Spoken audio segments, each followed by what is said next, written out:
Assalamualaikum warahmatullahi wabarakatuh. Sendiri nih, karena sekarang syutingnya buat YouTube pribadi ya, Rifki Fajrullah Ramadan. Jadi eh, baru masih pagi ini, habis sekitar jam 6 pagi. 1 Muharram 1948.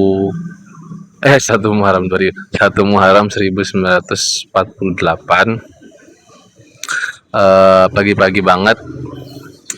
Jadi kemarin itu gue habis bikin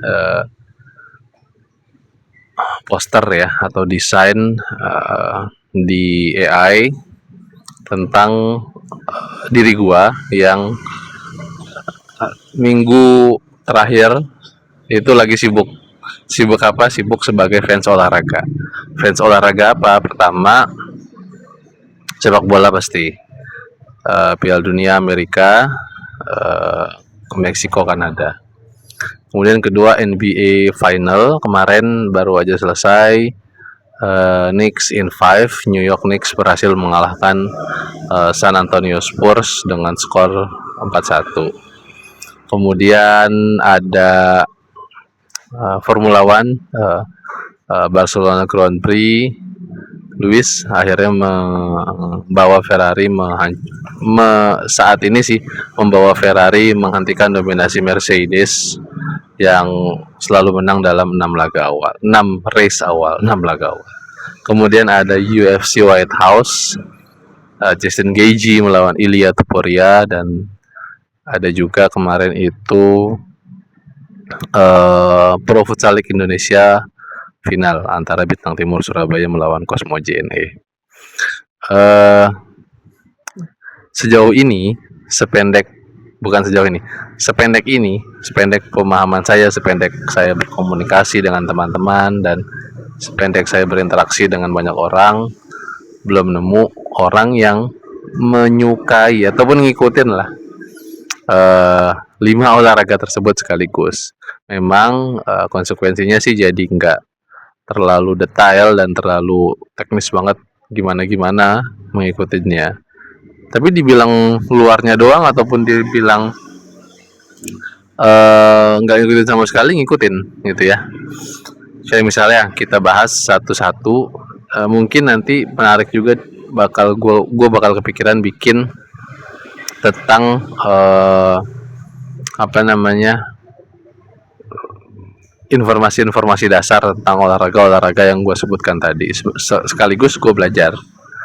Mungkin untuk sepak bola semuanya sudah clean and clear, dan sepak bola merupakan olahraga paling populer di dunia. Tapi sepak bola lebih dari olahraga. Sepak bola itu adalah kalau sering gue dengar itu adalah culture heritage ya, warisan sejarah dari orang tua ke anak, dari kakak ke adik ya, dari sebuah lingkungan, dan menjadikan sebuah pergerakannya bermakna. Contoh misalnya ketika ini berdasarkan buku dari apa judulnya, memahami dunia lewat sepak bola. Di bab pertamanya itu adalah judulnya Perang Gangster Serbia, di mana di situ dijelaskan versi buku ini ya, penulisnya Franklin Fur menjelaskan bagaimana Yugoslavia itu runtuh. Salah satunya adalah peran dari si ultras ataupun supporter dari Red Star Belgrade. Nah, kemudian banyak bab menarik, mulai dari komersialisasi konflik agama, bagaimana hooligan itu terbentuk, hingga di situ ada bab tentang kebencian terhadap Yahudi. Ada dunia Islam juga di sana. Jadi sepak bola itu lebih dari segalanya. Sepak bola itu adalah bagaimana kita mengenal dunia melalui perspektif sepak bola.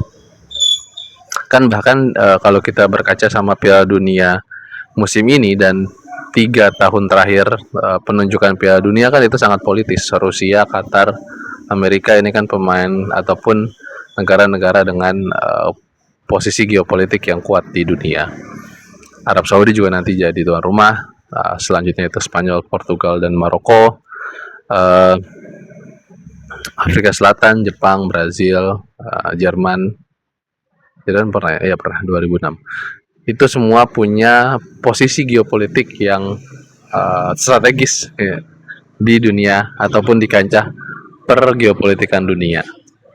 Nah, itu sepak bola. Sepak bola saat ini ada kompetisi Piala Dunia yang saya ngikutin juga. Terakhir sekarang lagi main Uruguay lawan Arab Saudi, dan per video ini diambil Arab Saudi unggul 1-0. Dan sebelumnya juga nonton Mesir sama Belgia 1-1, dan ada kejutan sedikit, Spanyol gagal menang melawan Tanjung Verde atau Cape Verde ya, dimana Spanyol udah bombardir habis-habisan, menguasai bola tapi kebingungan menghasilkan gol gitu ya. Itu sepak bola. Kemudian kemarin itu ada final NBA Final New York Knicks melawan San Antonio Spurs, di mana New York Knicks berhasil mengalahkan San Antonio Spurs dengan skor 4-1. Knicks in 5. Jadi Knicks in 5 itu artinya Knicks berhasil mengalahkan San Antonio Spurs dalam Liga Laga, karena dia main total 7 pertandingan. Siapa yang mendapatkan 4 duluan akan menang. Jadi kalau misalnya salah satu tim Knicks ataupun Spurs menang 4 pertandingan di laga awal, udah pertandingannya 4 kali doang. Jadi Knicks in 5 itu ya Knicks berhasil mengalahkan San Antonio Spurs dalam waktu 5 pertandingan. Jalen Brunson berhasil menjadi MPV NBA Finals ya.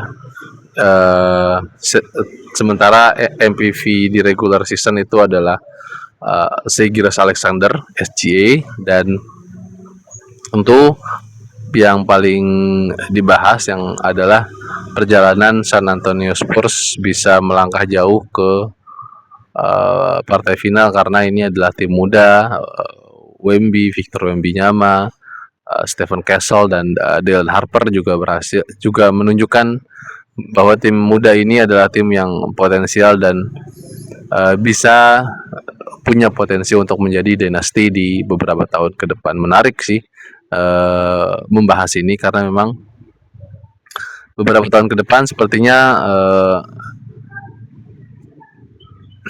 Oklahoma City Thunder dan San Antonio Spurs bakal menjadi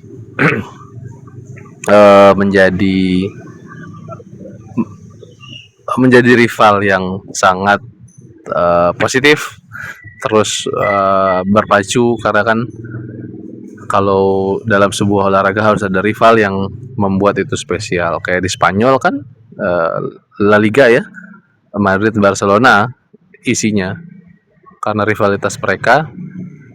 Jadi spesial La Liga. Coba kalau misalnya mereka rivalitas tapi Madridnya di atas, Barcelona di bawah, atau sebaliknya, rivalitasnya juga kurang kerasa gitu ya. Itu tentang basket NBA Finals kemarin. Nanti setelah ini sih gue pengen bahas bikin video khusus masing-masing ini, latar belakang dan pengenalan bahwa gue tuh ngikutin 5 olahraga ini gitu. Kemudian setelah NBA Finals kemarin ada juga UFC White House, UFC Freedom 250 White House, di mana UFC-nya main di White House. Awalnya sih memang isu awalnya adalah comeback-nya legend UFC greatest of all time dari retire-nya John Jones, tapi ternyata main event-nya adalah Justin Gaethje, salah satu heroes Amerika juga, melawan Ilia Topuria, salah satu bintang terbesar UFC saat ini selain Islam Makhachev dan Alex Pereira. Kemudian di co-main event ada Alex Pereira lawan Cyril Gane, dan di pertandingan ini 2 bintang UFC itu kalah. Alex Pereira kalah oleh Cyril Gane, dan juga Ilia Topuria kalah dengan Justin Gaethje. Nanti kita bahas juga khusus, karena di sini bisa jadi disimpulkan bahwa memang ada kelas yang dimiliki oleh Khabib dan juga Jon Jones. Khabib berhasil mengalahkan Justin Gaethje, begitu pula dengan Jon Jones yang berhasil mengalahkan Cyril Gane, dan mereka malam itu berhasil mengalahkan fighter yang dianggap berpotensi menjadi greatest of all time, yaitu Alex Pereira dan Ilia Topuria. Donald Trump datang sini, biasa karena Donald Trump sama si Dana White itu bestie atau teman, dan Dana White dalam beberapa kesempatan juga selalu mendukung Donald Trump secara terbuka. Bukan terbuka lagi, memang sudah jelas ya, memang Dana White itu simpatisannya Trump, mendukung Trump lah, seperti itu. Dalam satu malam bintang Dana White runtuh, dan tapi Justin Gaethje kan karena orang American heroes ya, bisa dibilang ini juga nggak masalah sih gitu ya, karena sebelumnya kan yang dianggap sebagai American heroes yang coba diorbitkan adalah si Colby Covington, cuman dalam rivalitasnya dengan Kamaru Usman, Colby selalu kalah gitu ya. Nah itu UFC Freedom 250 White House.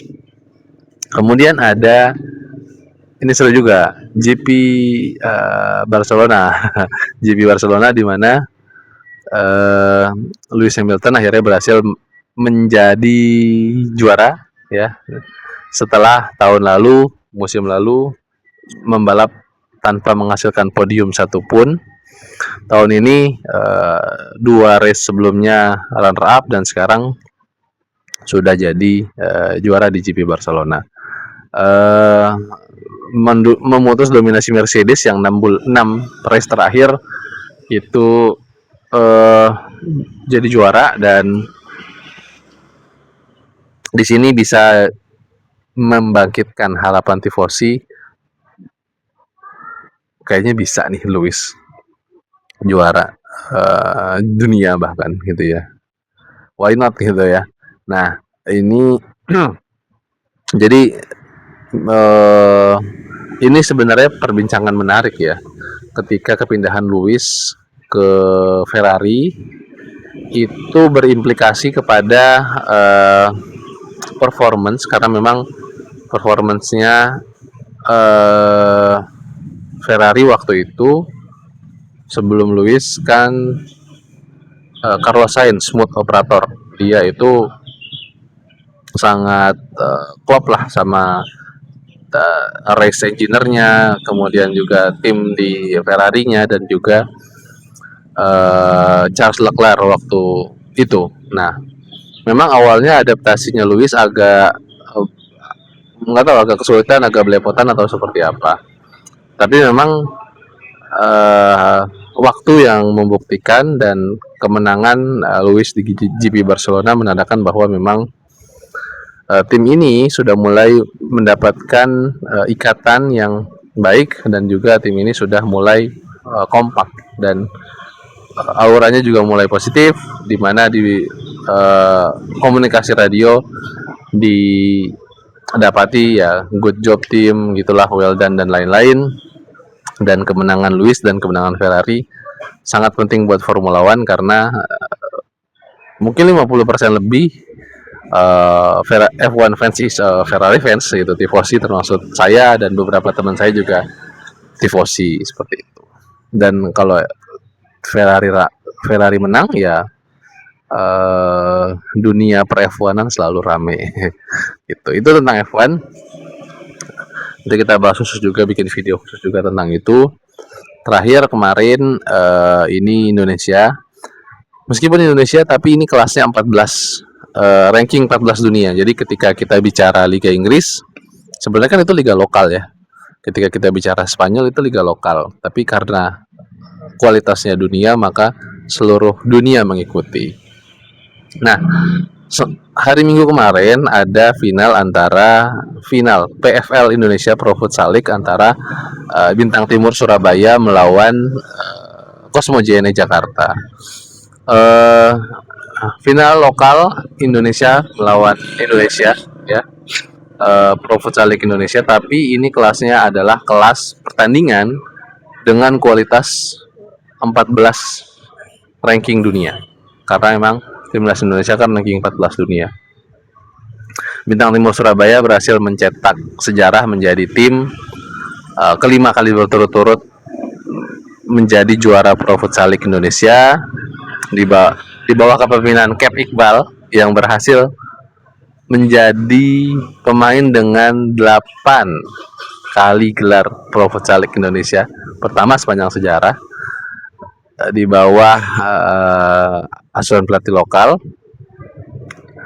Cosmo lagi. Bintang Timur Surabaya berhasil comeback ya. Jadi leg pertama itu menang 4-2, kemudian di leg kedua awalnya sempat tertinggal 3-0, kemudian dibalikan keadaannya menjadi 4-3 dan Bintang Timur Surabaya berhasil menjadi juara Pro Futsal League Indonesia, kemudian mewakili Indonesia ke Copa Intercontinental League, di mana di sana ada Palma Futsal, Sporting Futsal, dan tim Brazil dan beberapa tim dunia hebat lainnya. Belum lihat juga tuh siapa lagi sisanya. Nah, dengan kualitas ini, kayaknya Bintang Timur harusnya bisa berbicara banyak sih di Copa Intercontinental Futsal itu, seperti itu. Paling itu pengenalan dari gua tentang diri gua yang ngikutin beberapa cabang olahraga yang memang sih kebanyakan nonton highlight karena nggak sempat juga nonton langsung.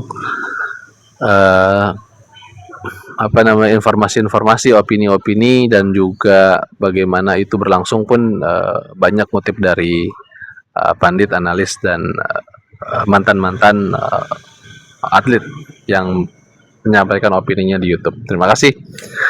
Syutingnya di PMP Kito. Jangan lupa beli PMP Kito. Bisa cek di Instagram dan TikTok PMP Kito Official. Ada di GoFood dan Shopee Food juga sampai PMP Kito Official. Kalau mau datang ke sini bisa search di googling PMP Kito, dan coming soon juga kita mau bikin kopi Kito karena kita udah ada podcast Kito, udah ada bincang-bincang seperti ini. Kalau nggak ada kopi kayaknya kurang, jadi kita akan rilis juga kopi Kito. Terima kasih. Selamat tahun baru Islam 1 Muharram 1448. Assalamualaikum warahmatullahi wabarakatuh.